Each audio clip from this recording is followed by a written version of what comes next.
Hola, en el episodio de hoy vamos a hablar del tema de ciclos. ¿En qué es esto realmente del ciclo de mercado? ¿Y realmente se puede calcular? ¿Y cómo es que se puede calcular?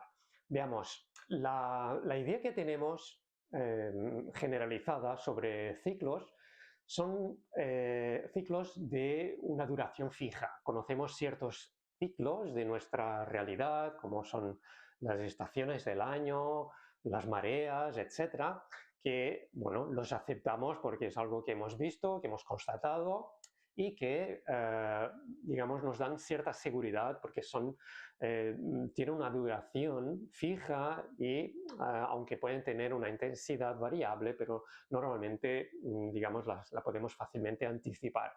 Pero en el mercado vemos que hay mucha más complejidad en ese dominio de los ciclos. El mercado constantemente nos está mostrando que el ciclo que domina cierto activo, que se manifiesta de forma muy irregular, tanto en su duración de tiempo como en su intensidad. ¿Y esto a qué se debe? Bien, um, para entender este componente hay que empezar por la información, por observar la información que nos da el mercado. Cuando analizamos un gráfico o la serie, digamos, de precios que nos llega, a cada precio va asociado un sello temporal, ¿vale? Y esa es la información que nos aporta el mercado y la que utilizamos para la mayoría de técnicas de análisis. La mayoría de indicadores y de técnicas que conocemos están enfocadas en, digamos, masticar y digerir el componente del precio y a traducirlo en otras series numéricas y en base a eso construimos pronósticos, hacemos análisis y basamos nuestras estrategias. No obstante, si cada precio va asociado a un sello temporal, el sello temporal es, por lo tanto, el 50% de la información que nos llega del mercado. No obstante, trabajamos solo con la primera mitad. Gran parte de las teorías de análisis técnico trabajan solo con el precio. Hay teorías que trabajan con el volumen o con otros datos cuantificables, pero no tienen en cuenta el factor precio. Para entender la manera en cómo están intrínsecamente conectados el precio y el tiempo, hay que entender primero qué es el precio, de dónde viene, cómo se gesta el precio. Más allá de las teorías de encajes de órdenes, flujo de órdenes, etcétera, de las cuales hay un montón de información, aquí lo que vamos a entender es la lógica inherente al precio para entender el vínculo, cuán desvinculado está el precio al tiempo. Veamos, un precio es el resultado de una negociación y a esa negociación, en una negociación, digamos, idealizada, llegan dos partes con una valoración diferente de un cierto activo. La valoración que tienen las dos partes inicialmente no es un precio, es simplemente una apetencia o un rechazo de ese activo. Me urge comprar porque tengo apetencia, me urge vender, pero me quiero desprender de él. No sé bien a qué precio, pero tengo urgencia, es decir, lo quiero hacer ahora, o no tengo urgencia, quiero hacerlo a tal precio porque corresponde con el valor que yo, digamos, intuitivamente o como derivado de un cálculo atribuyo a esa mi valoración personal de ese activo. Y con eso, con esa carga, voy a la negociación, ¿vale? Y de la negociación sale el precio. Y de la negociación las dos partes idealizadas salen como casi igualmente insatisfechas. Es decir, hay una parte que saldrá de la negociación más insatisfecha que la otra porque hay una parte que cederá ante la presión o la urgencia de la otra parte. Y si hay mucha diferencia entre la presión de una de las dos partes, si una parte cede más, la otra se impone más, pues ese traslado entre el valor que ambas traían a la negociación y realmente el precio negociado, pues cuanto más digamos, diferencia hay entre esas dos valoraciones, más movimiento habrá, más traslado de precio habrá entre el último precio que se negoció y el nuevo precio resultado de esta última negociación. Por lo tanto, hay un movimiento del precio. Si, en cambio, las dos partes no tienen una gran urgencia ni por adquirir ni por deshacerse de ese activo, no habrá mucho traslado en el precio y el precio se mantendrá en ese mismo valor. Imaginemos ahora un gráfico de precios en el cual normalmente tenemos el precio en la vertical, en un lateral del gráfico, y el tiempo abajo, en la horizontal. Ahora vamos a rotar ese gráfico y vamos a disponer el precio en la horizontal y el tiempo en nuestra escala vertical, como si fuera una carretera. Bien, imaginemos ahora el precio al cual está el mercado como el punto de equilibrio, aunque no sea un equilibrio total porque viene también de una negociación en la cual una de las partes a lo mejor ha cedido a la otra, sobre todo si hubo traslado de precio en relación al anterior. Si no hubo, realmente ahí está equilibrado. Y si las dos partes hacen business as usual y no hay grandes cambios en la percepción, en la valoración de ese activo, y por lo tanto no tienen ni urgencia por vender ni por comprar, ni lo valoran muy diferente al precio que se está negociando, el precio se mantendrá más o menos en ese punto medio, no habrá traslado. Se traslada en el tiempo, es decir, va subiendo en nuestro gráfico sin desviarse mucho a la derecha o a la izquierda. Pero a la que una de las partes cede o se impone ante la otra o sobre la otra, entonces hay un traslado. Es decir, pongamos un ejemplo real de la vida cotidiana. Yo he comprado una nevera nueva y me urge desprenderme de la nevera antigua porque en ese espacio quiero colocar la nueva que me va a llegar mañana. Y tengo un comprador que me dice, mira, yo te la compro ahora mismo si me la traes, porque no me puedo desplazar a comprártela. A mí me urge porque no tengo espacio para colocar la nueva, así que soy capaz de emplear tiempo en llevar la nevera hacia el comprador, ¿vale? Porque tengo urgencia en desprenderme de ese activo. Es decir, me traslado de ese punto, me soy capaz de trasladar en el espacio para ir al encuentro de ese comprador. Ahora, si tengo espacio para colocar las dos neveras, digo, no, si la quieres comprar, ven tú a buscarla y yo te la vendo, pero aquí.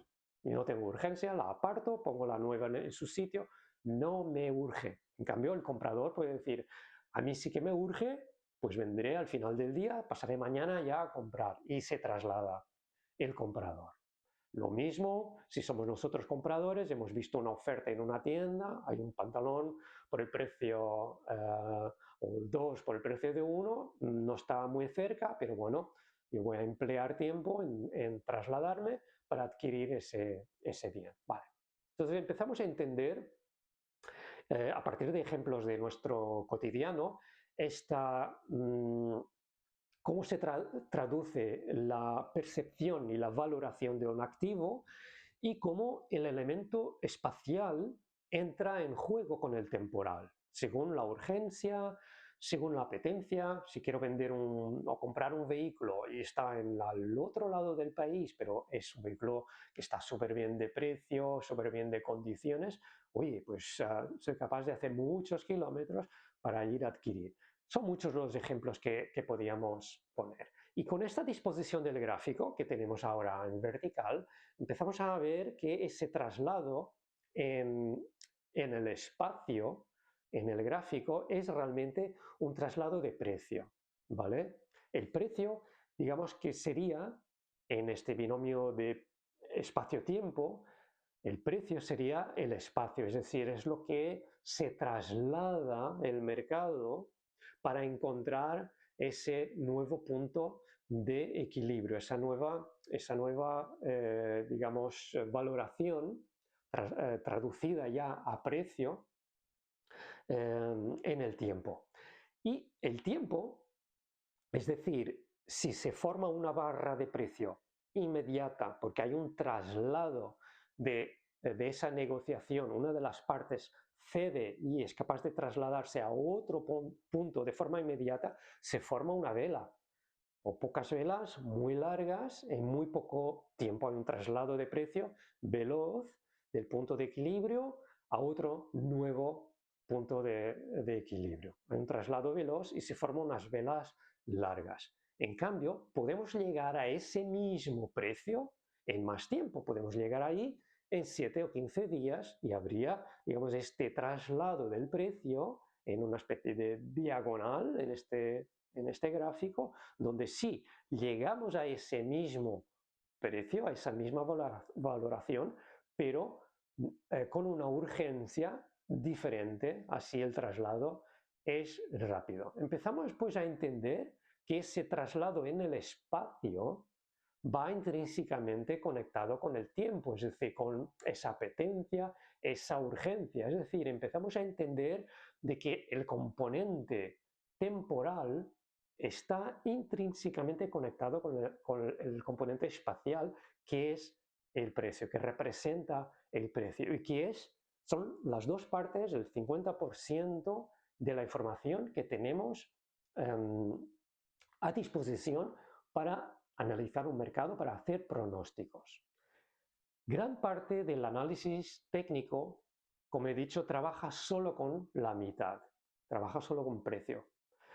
Pero muchas teorías, de forma, digamos, en su estructura, en sus componentes, como que infieren de que hay algo más. Si analizamos ondas, Elliot, figuras chartistas, figuras armónicas, muchas teorías nos están llevando a esa cúpula de cristal o esa pared de cristal contra la cual nos damos, donde intuimos de que hay algo más allí que quizás se podría calcular, cuantificar, porque el mismo mercado en su estructura de precio nos lo está diciendo. El precio mismo en su estructura, dado que no está desconectado del tiempo, en su estructura de precio nos está infiriendo de que existe una estructura temporal. Por ende, si detectamos o analizamos esa estructura temporal, podemos también inferir la estructura de precio. Es decir, igual que hay muchas teorías y muchas técnicas que calculan el precio futuro a partir del precio histórico, o el precio futuro a partir de la estructura del precio histórico, hay teorías de ciclos que calculan los ciclos, el tiempo, a partir de la estructura del tiempo. Pero también hay técnicas mixtas en las cuales, dado que van intrínsecamente conectados precio y tiempo, en las que yo puedo utilizar el precio para calcular el tiempo y el tiempo para calcular el precio. Esto nos abre la mente a aceptar esta, digamos, base del componente precio-tiempo y nos abre la mente, pues, a empezar a explorar de qué maneras yo puedo calcular esos ciclos. Y lo que estamos calculando con los ciclos no es otra cosa que los cambios en esa percepción de ese activo y en la percepción y en la valoración de ese activo. Por ende, estamos, digamos, infiriendo aquellos momentos en el tiempo en que ese cambio de percepción y de valoración llevará a un cambio de precio y por ende a una nueva tendencia. ¿Vale? Entonces, para resumir, es posible calcular los tiempos o los ciclos miden esos cambios de percepción, miden la intensidad, la velocidad de esos cambios, miden la duración de esos cambios. Por eso esas ventanas temporales de los ciclos organizan el gráfico también en su componente temporal y nos permiten hacer unos pronósticos mucho más completos en los cuales no solo tenemos el precio como componente, sino que sabemos el cuándo. Es decir, estamos respondiendo a varias preguntas al qué mercado operar, el cómo operar determinado mercado y el cuándo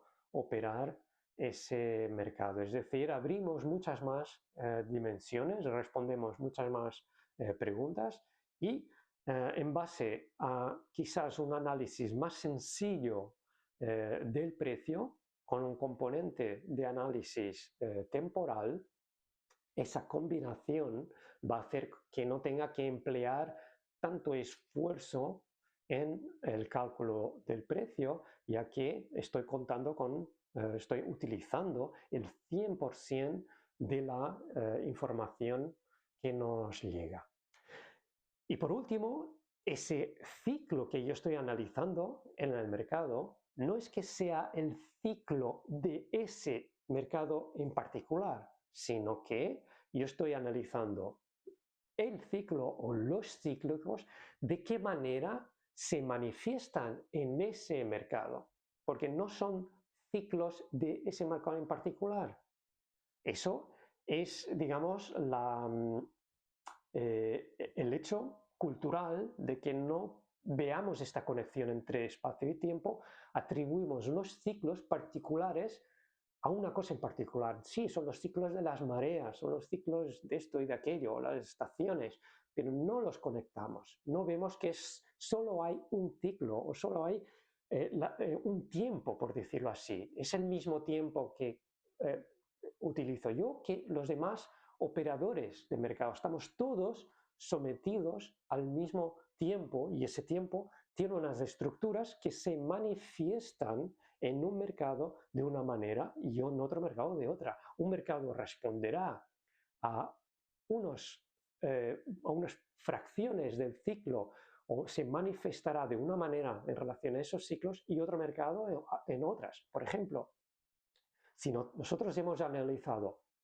unos ciclos que se pueden medir en lo que es el movimiento del aire, los vientos. Hemos visto que hay unas estacionalidades, hay una época del año que hay más viento, unas horas del día que hay más viento. Notamos ahí que hay una ciclicidad, incluso unas periodicidades que se pueden calcular. Ahora bien, ese ciclo, si yo tengo un molino de aire y un molino de agua, ese ciclo se va a manifestar en el molino de aire, ¿vale? El molino de agua va a responder quizás a los mismos ciclos atmosféricos, pero con una frecuencia y unas intensidades diferentes. Va a responder al aumento y disminución del cauce del agua, que están los dos conectados, tienen el mismo origen atmosférico, pero uno va a responder de una manera y el otro va a responder de otra al mismo ciclo. Entonces, los diferentes mercados responden al mismo ciclo de forma diferente, porque tienen caracteres diferentes y en su estructura así lo muestran. Por lo tanto, no hay un ciclo particular de ese u otro mercado, sino los mercados son manifestaciones de esos ciclos que van mucho más allá. Y de ahí las coincidencias que digamos, es que el ciclo se cambió justo cuando se pronunciaba el presidente de la FED, cuando salió tal dato económico. ¿Qué coincidencia? No hay coincidencia, porque esos datos económicos, esas noticias, etcétera, también están sometidas al tiempo, con lo cual se están, digamos, manifestando también o están manifestando esa estructura temporal en sus formas de expresión y de ahí las coincidencias, que no son coincidencias, simplemente son manifestaciones de diferentes fuentes a una misma estructura temporal. Bien, yo creo que con esto hemos abierto nuestra mente a lo que son realmente los ciclos y a partir de aquí podemos empezar a explorar las maneras de cómo cuantificarlo. Gracias.